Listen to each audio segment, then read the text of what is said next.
came out to check on the staff to see what they're working on. They just performed 3 identical modifications to these 20-foot high cube shipping containers.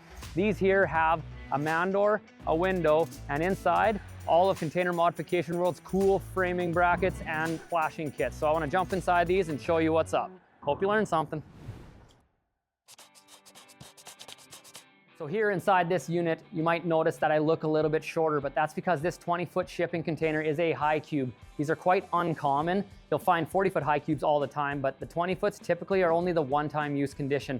But that high cube, that extra foot, adds so much interior headroom, and you can tell when you look at our doors and our windows how much extra room's above. It almost looks weird that when a window's at the right height there, that it seems like it's right in the middle of a container. But it is great when it comes to interior finishing this thing, and especially if you're using it for an office setting or something, you can really use that extra height there, whether it's for ducting and air movement or file storage or hard hat storage. So let's jump inside here and show you all the cool features we utilize with Container Modification World's products, because it really made this simple. We can start these a few days prior to spray foam and be rocking and rolling and have these off to the customer in a matter of a week. Check it out.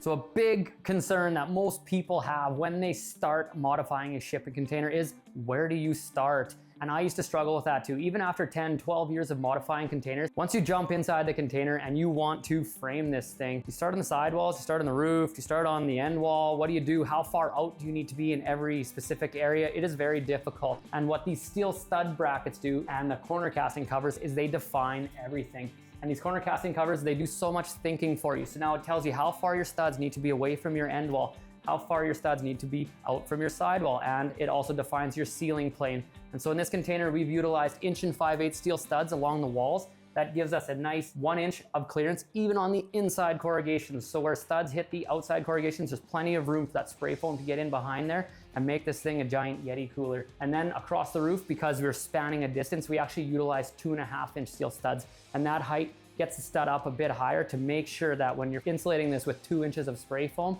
you catch that stud and you lock it into the structure. That's what spray foam does. A lot of people think it's super expensive and they can't afford it, but don't think about spray foam even being your insulation. It is your structure. Once you spray foam a container and you walk on the roof, it is solid. Before that, you can dimple and compress the roof corrugations. You just know how much stronger it is. And then if you lock it in with your steel studs, that's pretty much like rebar inside of concrete. And this whole container just becomes a rock solid envelope. So spray foam is super important for structure, but it's the only type of insulation that you should be using for a vapor barrier, because it provides you that vapor barrier with 2 inches up here in Canada. That if it works here, it works anywhere. But if you were to put batten insulation in here, mineral wool would be better. Fiberglass is a big no-no. Wood studs, in my opinion, no-no. And then if you did another layer of vapor barrier inside of here, that's gonna give you a double vapor barrier effect. So the outside wall of the container cannot breathe, it's non-porous, plus your vapor barrier would be. So as it heats up and cools off throughout the day and the night, it's gonna want to expand and contract, and that air and that humidity inside there can't go anywhere. So it wicks into the porous materials,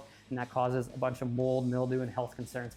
So let's get back to the mod at hand here, and you can really see the way that these corner casting covers define the studs vertically in the corner and the studs that either go across the end wall. It leaves a nice huge gap. You can get your whole hand in here, and that's very important for your spray foam contractor, because they need to get in there with a big anaconda hose and a gun, and it's not just a little straw, it's a big gun on there, because they're shooting that at a very high temperature and a very high pressure.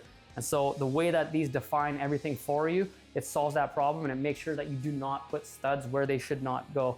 And that is really the beginning part. That's where it gets you started. And then you just screw your bottom tracks into the wood floor of the container and continue on framing. So many people out there are scared of steel studs because they've never used them before, but I challenge you to try them, because they're very easy. In fact, they're way easier than wood, because if you don't put them in the right spot, one screw, take them out and put them in the right spot. So it's actually much easier, and they're always straight. Plus, you can lift a whole bundle of them instead of just 1 or 2 2x4s, and they're non-porous. They'll never wick any moisture in there. They'll never rot. They'll never mold on you. And so it'll be a super healthy envelope. So these framing kits, they are folded and they're laser cut out of sheet metal. And so they are not a hollow section. So they don't have a hollow tube that is frosting and freezing in the winter. And so it works so great, and it takes a lot of the thinking out of it for you. These window kits, they all come the same way as the man door, with a rain drip that catches the inside corrugations. And the bottom corrugation cap of these window kits, it's actually pretty cool. It's actually your ruler as well. And so it can mark out the optimal height. It can be a level that goes straight across as you mark this out, and tell you how high your rough opening needs to be. It takes care of a lot of things at once. You can even buy the whole vinyl window and everything. It comes as a kit right from containermodificationworld.com. And they've really been designed to just come up flush to the interior wall planes. Super easy to finish up to or finish around afterwards. And so the one last thing here is just the kits for the windows and the doors. But what about the container doors? I want to show you that now. And so here at the container doors, there's a couple kits here. We have our container door flashing kit. This is amazing, and it's so well refined. It's probably one of my favorite products out there because it takes away all the thinking. This whole kit gets assembled on the floor inside of the container, and you just lift it up. It holds itself there with gravity and just gets fastened with 8 different fasteners, the header and the footer, and then down the sides. What you can do here is you can spray foam all this, and it retains the spray foam and it stops it from blowing out everywhere. And then if you do want to finish the interior, which this customer is going to do themselves, is you can just remove one portion of the kit and slide in, whether it's plywood or drywall or PVC wall covering, and then reinstall the kit. And there's all these pre-laser cut holes that you can just fasten straight to. And this here now has a nice insulation value, and the doors operate and function smoothly, just like stock. And it comes right up to the what we call a wall flashing kit. And we've updated this as well. We've broken it down into multiple pieces. One for shipping, it fits in a nice 4-foot box, but another, it's a multi-step install. And we actually have just a little angle iron profile that now we can just drill directly straight into the hollow corner post here, and then fasten the wall flashing kit that is our interior return to that. And before we had to drill on a funky angle, we're constantly breaking drill bits. And so this is just much easier. And you can see that this plane perfectly matches the plane of the steel studs.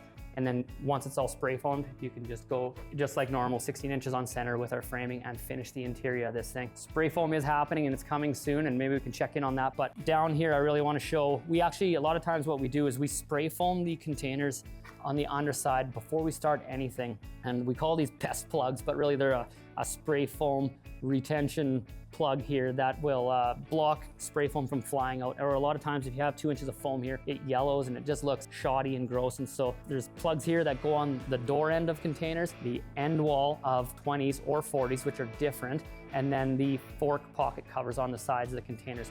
Only new 40s will come with those fork pocket covers. Used ones won't. On the website, you can see the different variations of kits, and just make sure that you buy the right kit for your container.